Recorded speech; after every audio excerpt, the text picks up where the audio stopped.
Hello and welcome to the 538 Politics Podcast. I'm Galen Druk. The Inspector General's report on the FBI investigation of Hillary Clinton during the 2016 election is out.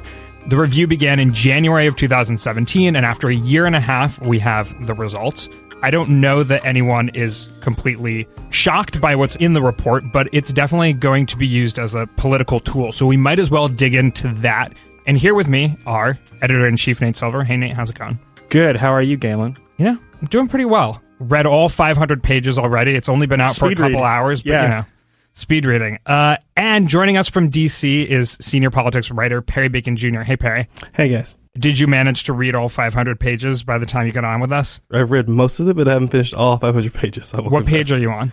I've read about 200. Okay, all right, 200. I've also read the summary, and I've read some of the... I've skipped around some because I was writing about it, but I'm admitting that I have not read the entire report yet. Okay, so given what you have read, what is your top line? The top two lines are, overall, this is kind of what... If I had polled a bunch of legal experts about 2016 and the Hillary investigation, what I think they would have said was James Comey should not have made those public remarks in July or in October. He should have talked to top DOJ staff Loretta Lynch and Sally Yates more.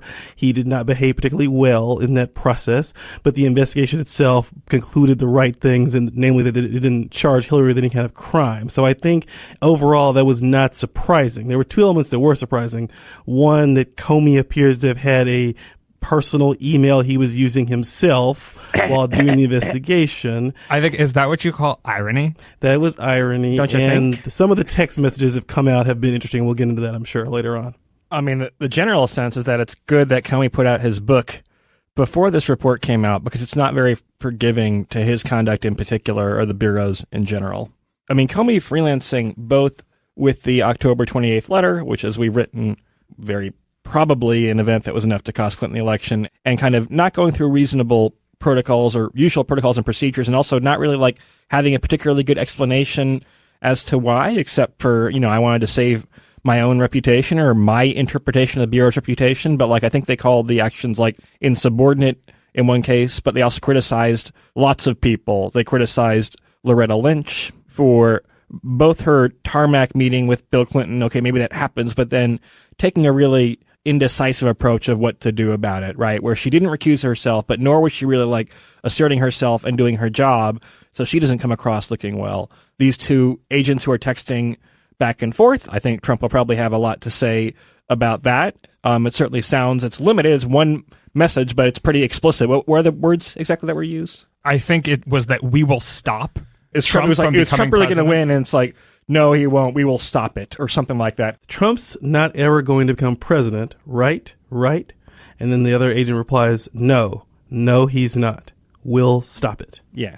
I mean, it's not bad if you're Trump. That's worth 8 or 10 tweets, I think. I think more than that. Probably more than that. I mean, probably significant in this case is that one of those people messaging was then put on the Russia investigation. And whether or not that's significant in reality probably matters less for how Trump and other Republicans can use that for ammunition in attacking the Russia investigation, which is going to be a significant part of what comes out of this report. Right? And one more thing on my list of like people who screwed up. The new emails that were discovered as part of the Wiener probe were apparently discovered, I think it said, on September 29th, and I've not read the report except in snippets and summaries. I'm going off summaries I'm reading, right? But in late September, these emails were discovered, and it was kind of like only in October that Comey said, oh, actually, so almost a full month later, oh my gosh, this new discovery came, we have to figure out what to do about it. So they were not very expedient about determining if those emails were germane to the case or not. And the whole thing might have been avoided if they had been quicker to determine that, hey, look, we've selected a large sample of these and they're emails we already have in our possession. So, I mean, the Bureau does not come across looking good. The Justice Department does not come across looking good. I mean, and everyone has like a little bit of meat to chew on, I suppose. What are the political repercussions at this point of Comey looking bad, right? I mean, what's done is done in terms of the press conference, in terms of the letter, but he is a witness in Robert Mueller's Russia investigation. I think Trump's defenders may say, hey, look, the IG report excoriated Comey's behavior. And by the way, he's kind of been self-serving and grandstanding the whole time. There's a little bit of that when his book came out, right? Like, look at how much of a grandstander, self-celebratory, self-congratulatory he is, right? And so, of course, Trump fired him. But that's not the reason why Trump fired him by Trump's own admission to Lester Holt. But it might make the act of firing Comey alone politically a little bit less damaging to Trump. That seems potentially relevant.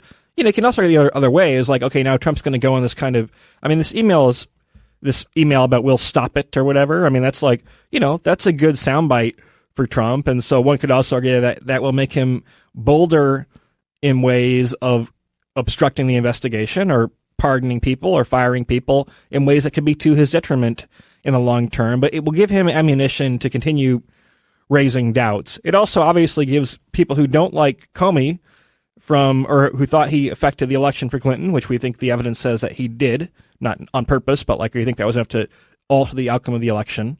You know, that gives them ammunition too, but that debate's over. That debate has no consequence apart from the 13-part series you read about it on 538 or whatever, right? Whereas the rest of it is live. And so it's true that there is lots for both sides to like get angry and upset about, but like only one of them involves a still active debate, and it does give Trump some degree of firepower, which he may overuse. So you'd say that all told, this probably benefits Republicans and people who are trying to diminish the Russia investigation. Perry, do you agree with that? I guess on the Comey part, I would say, and this is in a legal sense, if Mueller or anybody else is going to move forward on some kind of obstruction of justice charge against Trump on the idea that firing Mueller was some kind of violation of obstruction of justice, I don't think that Comey's comments himself are enough. The Lester Holt interview, the other people that Mueller, I think, has talked to about the Comey firing are part of that as well. So I don't think Comey himself being less of a credible witness would matter that much. Also,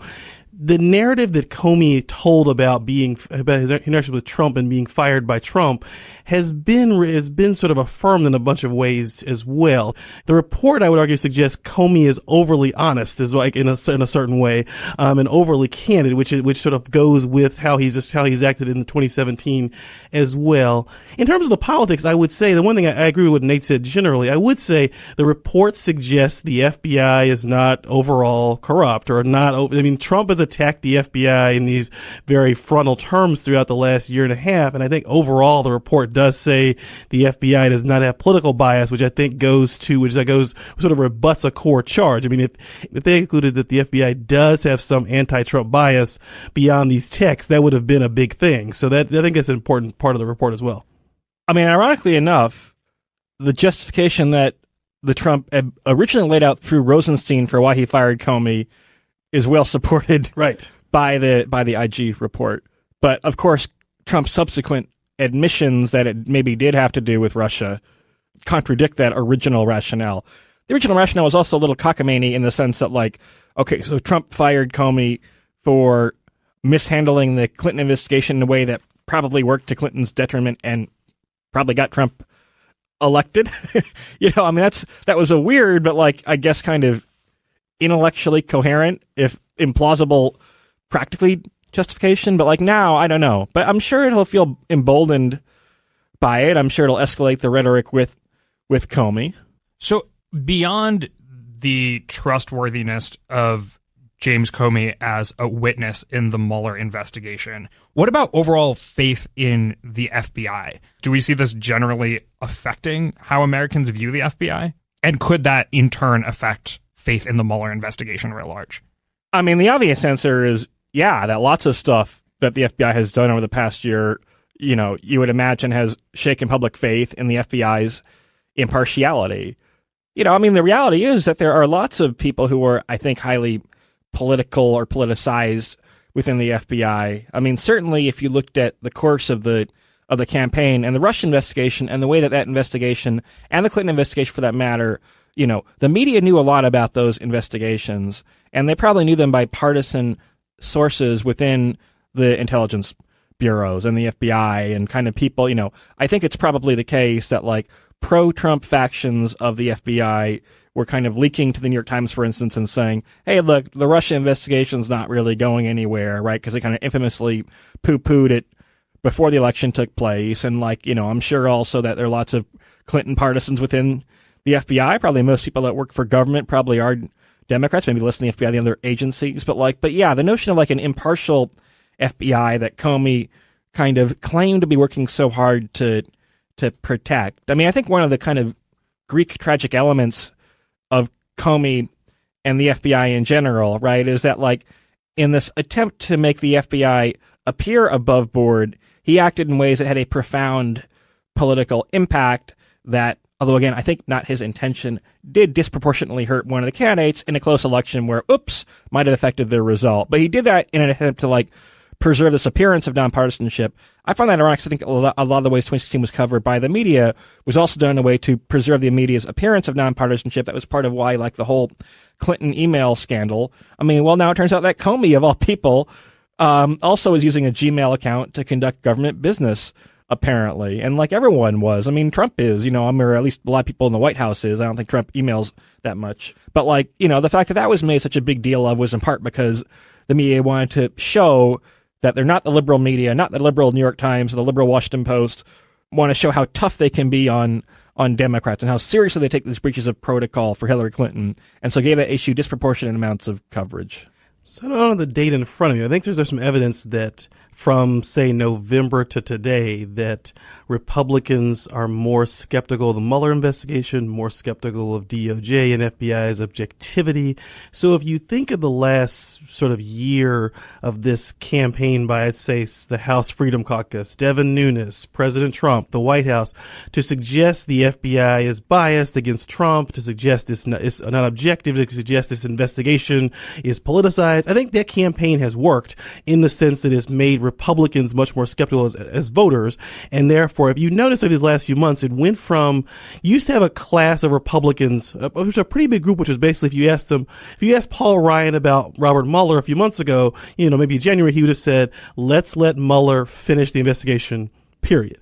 Paul Ryan and Republicans now say things like Mueller should finish, but I wish he would hurry up already, or we need to wrap it up. They're moving toward sort of Trumpian language on this. So if you think about this, and I do think this report itself, just in the sense that you have these text messages, you have questions about Comey. If the general mood in the Republican Party is kind of anti-FBI, anti this investigation, I think this report sort of reinforces that. And that is sort of helpful to Trump in a certain way. It's not going to change. I think the poll numbers show the vast majority of Americans want the Mueller probe to continue, and I think the poll numbers will continue to show that. But that's it. In this sort of base of the Republican Party, I think you'll see, you'll see very few Republican members of Congress defend Mueller in the future. Yeah, so I actually have those numbers in front of me. So looking at the Politico Morning Consult poll of Robert Mueller's approval, last July 2017, just 27% of Republicans had an unfavorable view of Mueller. And I think yesterday, their new poll showed 53% of Republicans have an unfavorable impression of Mueller. So, I mean, it's been, I guess, almost a year. And then looking at the FBI, in general, it's kind of a weird picture because if you look from 2014 to 2017, which Gallup has been doing polling over the years, looking at American approval of different government agencies, it holds steady at 58% of Americans saying that the FBI is doing a good or excellent job, but it only holds steady because Democrats and Republicans have changed significantly how they view the FBI. So Republicans are down 13 points and Democrats are up 9 points. Do we feel like, in general, this report means both Democrats and Republicans are going to have less faith in the FBI? And also, is that new? I mean, the FBI being a political agency, that's like not new in American politics or history. Yeah, I guess it is right. I was looking at those numbers too. I mean, it is a bit more polarized. The people who say either the FBI is doing a really poor job or an excellent job has increased, people in the middle has decreased, which probably means that some people who are Democrats think that the FBI is part of the resistance, right? I mean, I don't know. I mean, I think Republican opinions will likely continue to decline and Democrats might hold steady-ish. I mean, the whole fact that, like, Comey became like a hero to Democrats after he, again, read the analysis on our website, 538.com, probably cost Clinton the election, at least had more to do with anyone other than Trump and Clinton herself, Trump himself and Clinton herself with the election result. We'll say that much at least, right? The fact that he became like some hero to the resistance despite being in various ways like kind of an unreliable narrator, I mean, that kind of showed the extent to which politics is partisan on both sides, and people are willing to be opportunistic about like who their friends and enemies are.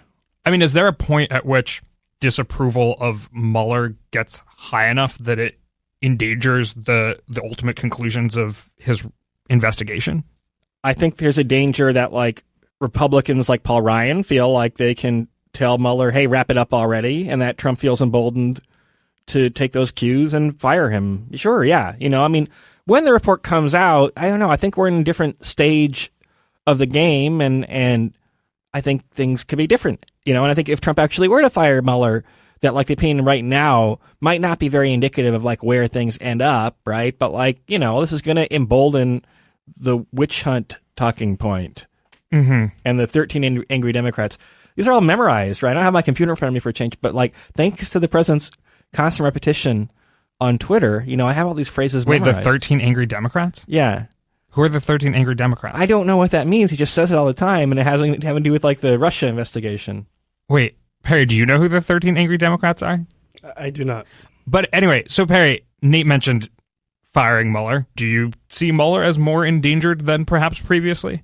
This report was important because what it tells us about 2016. What happened in 2016 was really important in the Hillary probe.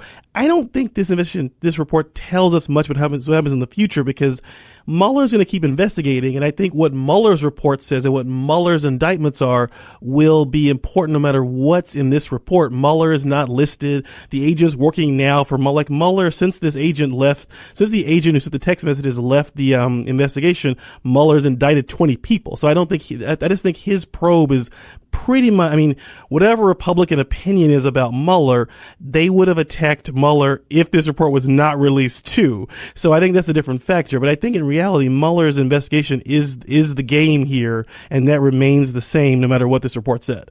Yeah, I'm not sure we disagree, except like, I don't know, it's really hard to figure out, is President Trump on the brink of firing Mueller? It's been reported that he's seriously considered it at points in the past. You know, we've also, again, kind of seen a pattern where Trump, as we talk about a lot, will kind of bluff at things and bark and not necessarily follow through. And so we'll see. But like, you know, I mean, we joke sometimes about like Smokey the Bear fire indicator, the fire Mueller indicator. And like, I think the fire Mueller danger is a little bit higher than it was this morning. Yeah. I agree. I think I agree with that. I mean, I still don't know how. I mean, this is something I've been reading from Nate. I've come to his view about this a little bit more. There's a lot of, the assumption has been in a lot of the press and a lot in DC where I am, is that if Trump fires Mueller, the Republicans will just sort of let it go.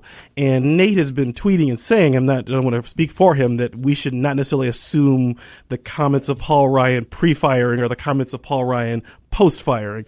But overall, we've had weeks of, he might fire Rosenstein, he might fire Sessions, he might fire Mueller. So he hasn't done that stuff yet, and I sort of, maybe he'll fire him before this podcast is over or before this podcast, but I sort of feel like it's a lot of bluffing, and I'll be curious, and I sort of still think that. And you could argue that Trump has sort of handled the politics of this sort of, well, in a Machiavellian sense, yes, where opinion of Mueller is still okay, but has gone down. Mm-hmm. Opinion of Comey is not very good, right? And like the investigation, people are more skeptical about, and so like he's just kind of, maybe he can drag things to the point where like if his disapproval is 42-51 or whatever it is now, something like that, right? Maybe before long, 51% approve of Mueller and 42% don't, but it's like no better or worse for him than like the overall partisan numbers in the country. And so that's kind of a big success in some ways, right? To battle to like not quite a draw, but like, but almost a draw. But if you so why would you fire Mueller then? And the fact that you have like discredited this investigation enough and gotten your partisans, the 41 or 42% on board, you're limiting your upside. You're probably permanently injuring how popular you'll be at your maximum. But maybe his strategy has worked, and the strategy of threatening to fire Mueller is maybe part of the rhetorical excess of saying how serious it is, but actually doing it, I think, is a whole different ballgame. All right. Well, I don't think that President Trump has specifically responded to this report yet. I know that he's tweeted since it came out, but it was not about the actual Inspector General's report. So we will see what happens. Maybe we'll be back in the Emergency Podcast studio tomorrow. But in the meantime, Perry, thanks so much for joining us from DC. All right. Thanks, guys. And Nate, thank you. Thank you. I'm Galen Druk. Thank you for listening, and we will be back on Monday.